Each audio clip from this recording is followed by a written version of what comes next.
இட்லி படத்தை பார்த்த பிரபலங்கள் கொடுத்த ரியாக்ஷன். தனுஷ் எழுதி இயக்கி கதாநாயகனாக நடிக்கும் திரைப்படம் இட்லி கடை. தனுஷின் இந்த படத்திற்காக ரசிகர்கள் ஆவலுடன் காத்திருந்தனர். இப்படத்தில் நித்யா மேனன் கதாநாயகியாக நடிக்கிறார். சூப்பர் ஹிட் படமான திருச்சிற்றம்பலம் படத்திற்கு பிறகு தனுஷ் நித்யா மேனன் கூட்டணி மீண்டும் இணைகிறது. தனுஷ் இயக்கும் 4வது படம் இது. ஷாலினி பாண்டே மற்றொரு முக்கிய கதாபாத்திரத்தில் நடிக்கிறார். வண்டர் பார் பிலிம்ஸ் மற்றும் டான் பிக்சர்ஸ் பேனர்களின் கீழ் ஆகாஷ் பாஸ்கரன் மற்றும் தனுஷ் இணைந்து இப்படத்தை தயாரித்துள்ளனர்.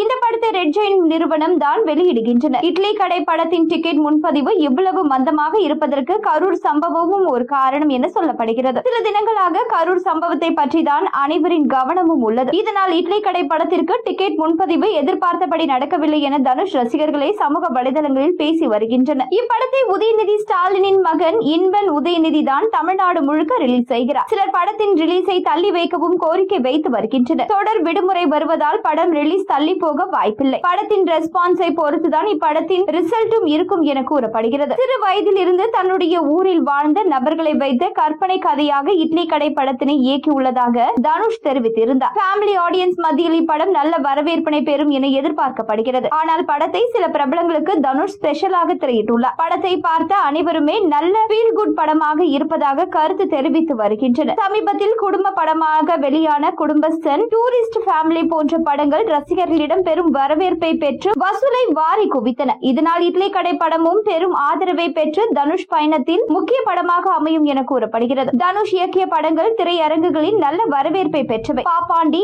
ராயன் ஆகியவை தனுஷ் இயக்கத்தில் ஏற்கனவே வெளியான படங்கள். நிலவுக்கு என்மேல் என்னடி கோபம் என்ற படமும் அவர் இயக்கத்தில் இந்த ஆண்டு வெளியாகி பெரும் கவனத்தை ஈர்த்தது. தனுஷின் இட்லி கடையுடன் காந்தாரா சாப்டர் 1 படமும் திரையரங்குகளில் ரிலீஸ் ஆக இருக்கிறது. ரிஷப் ஷெட்டி இயக்கி கடந்த 2022ஆம் ஆண்டு வெளியான காந்தாரா வெற்றியை தொடர்ந்து இப்படம் உருவாகியுள்ளது.